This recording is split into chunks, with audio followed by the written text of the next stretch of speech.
Bonjour à toutes et à tous, c'est Gaëtan de Tradox, j'espère que vous allez bien et on se retrouve aujourd'hui pour une nouvelle vidéo dans laquelle on va faire une analyse du DAX. Donc c'est un format un peu différent de d'habitude, mais c'est un format que je voulais tester depuis quelques temps. Donc j'attends vos retours dans les commentaires afin que je puisse améliorer celui-ci et vous proposer la meilleure analyse possible. Donc je vais commencer par un DAX sur un graphique en M5 avec donc des chandeliers classiques.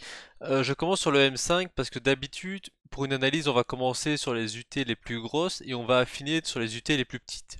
Ici dans ce cas-ci, qui est un peu particulier, c'est que cette semaine, enfin la semaine passée du moins et cette semaine ça a l'air de commencer dans ce sens-ci aussi, c'est qu'on a une énorme volatilité sur les marchés due au coronavirus et d'événements extérieurs. Donc ce que je voulais vous montrer principalement dans cette vidéo, c'est que même pour un scalper qui normalement va faire des analyses sur du M5, du M15 et va rentrer sur du tick, qu'il est important de monter dans les UT dans ce genre de contexte parce que les niveaux sur les basses UT se font totalement transpercer. Donc c'est vraiment dans ce cas de contexte exceptionnel, sinon bien évidemment on commence toujours sur les UT les plus grosses si on descend sur les plus fines. Donc ici sur le M5, personnellement, il y a plusieurs choses qui me sautent aux yeux. La première, ça va être ici une ligne de prix qui est quand même vachement bien travaillée au niveau des 11 950, 11 960. Donc comme on peut le voir avec l'outil flèche, on a vendredi, ça a servi pas mal de fois de résistance sur ce niveau. Et là, ce matin, on a ouvert un peu à la hausse. On a directement repullback sur le niveau et on a testé sur des plus hauts. Là, le marché a décidé de réintégrer sous ces niveaux de 11 956 et on est reparti pour ce petit range.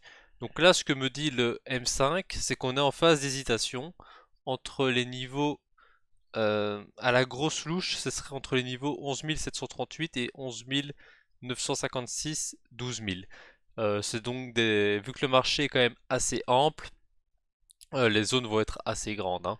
Donc ça c'est ce que me dit le marché pour l'instant avec deux petits excès ici à l'open à minuit et ce midi. Pour moi ce sont deux excès parce que sinon on voit très clairement que le marché évolue sous un range qu'on peut facilement voir en M5. Donc je vais laisser ces lignes tracées, je vais modifier dans les options, hop, voilà, comme ça on ne verra pas les lignes pour pas se faire influencer sur les autres UT. Donc on va passer maintenant en M15 et on va voir que dans ce type de marché, plus on va monter dans les UT, plus les niveaux vont être clairs et ils vont être évidents. Ici en M5, les niveaux sont clairs parce que on a le marché qui a vachement travaillé ces niveaux-là récemment, c'est-à-dire vendredi et un peu aujourd'hui. Mais quand on va vouloir chercher des niveaux d'objectifs pour le prix en cas de forte montée ou forte descente, comme on a eu le cas pendant toute la semaine passée, les grosses UT vont vraiment nous aider, c'est ce que je voulais vous montrer. Donc là, on va affiner sur du M15 et comme on peut le voir, au M15, le marché à très court terme, c'est-à-dire depuis fin de semaine passée, est relativement similaire au M15, au M5. On a juste plus de mèches, mais les niveaux sont les mêmes. On voit que c'est plus 12 000 qui ressort au M15. Euh, on voit que c'est plutôt le 11 735 qui ressort pour le bas. Mais globalement, ce sont les mêmes niveaux. On pourrait même tracer une petite oblique peut-être à tester. Les obliques, il faut toujours les tester pour voir si ça fonctionne. Si on la trace comme ça, on voit que ça a plusieurs points de résistance. Avec un petit excès ce matin. Si on trace comme ça n'a pas beaucoup de sens. Faut toujours tester parce que si on trace du premier coup, ça n'a pas beaucoup de sens. Faut tester, voir ce qui fonctionne le mieux. Là, celle-ci a l'air de bien fonctionner, donc à voir si le marché retouche. Mais bon, comme je voulais vous montrer, on va monter dans les UT et c'est ça qui va nous intéresser. En H1, ça va commencer à se dessiner, voilà. En H1, on voit clairement qu'on avait un rectangle, qu'on avait une espèce de, pas dire de range, mais qu'on avait le prix qui évoluait dans ces niveaux-là. Et que dès la semaine passée, ça a commencé à bien chuter.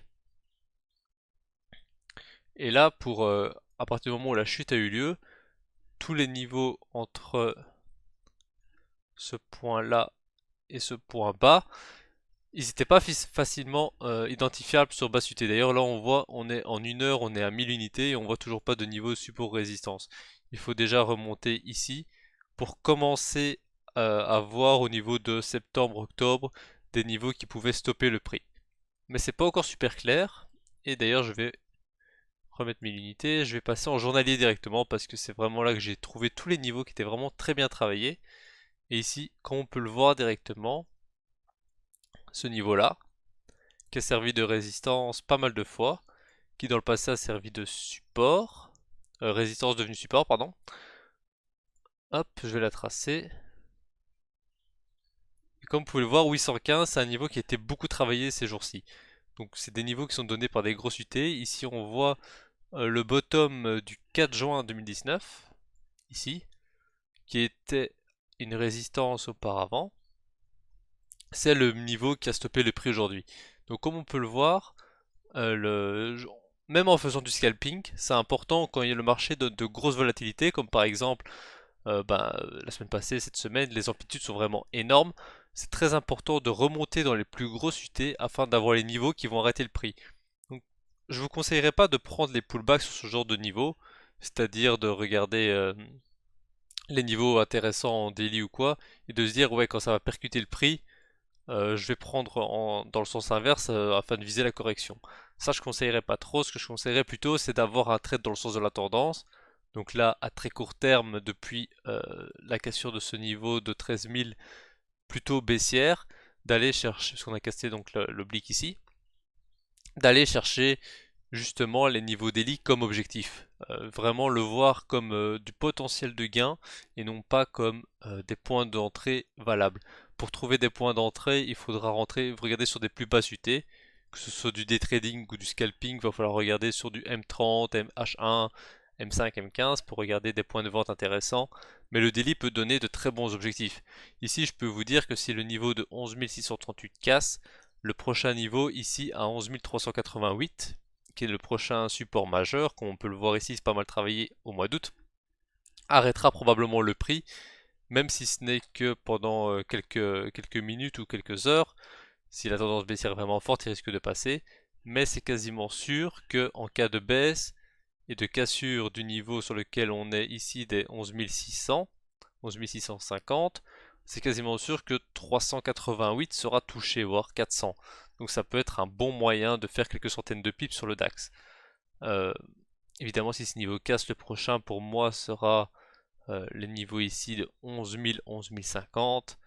Et enfin, en arrivée finale, on a ces niveaux-là dans les 10 000. Mais ça, c'est vraiment dans le cas extrême où le marché descendrait de façon très violente.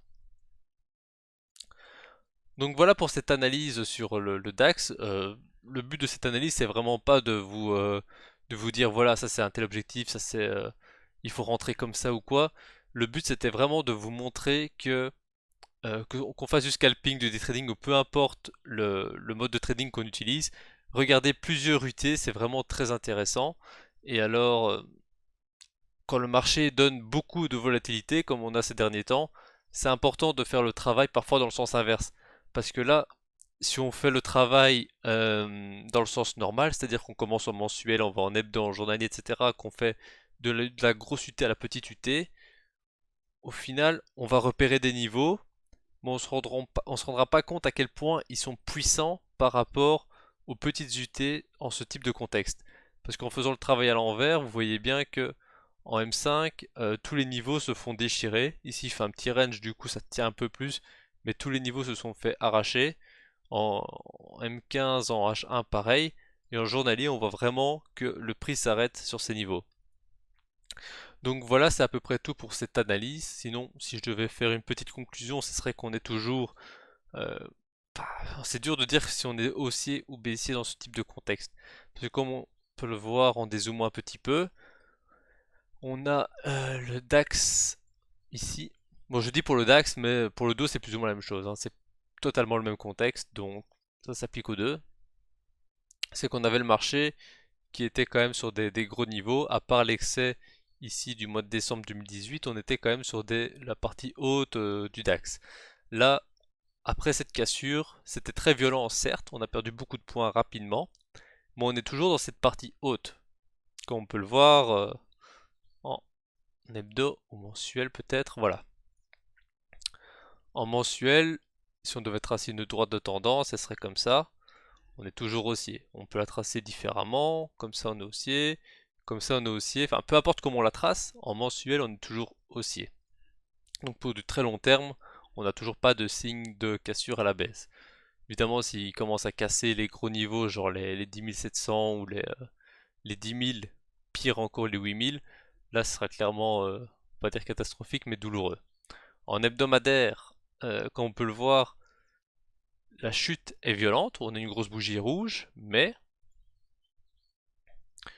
là on est toujours haussier, là on est toujours haussier, là on est toujours haussier.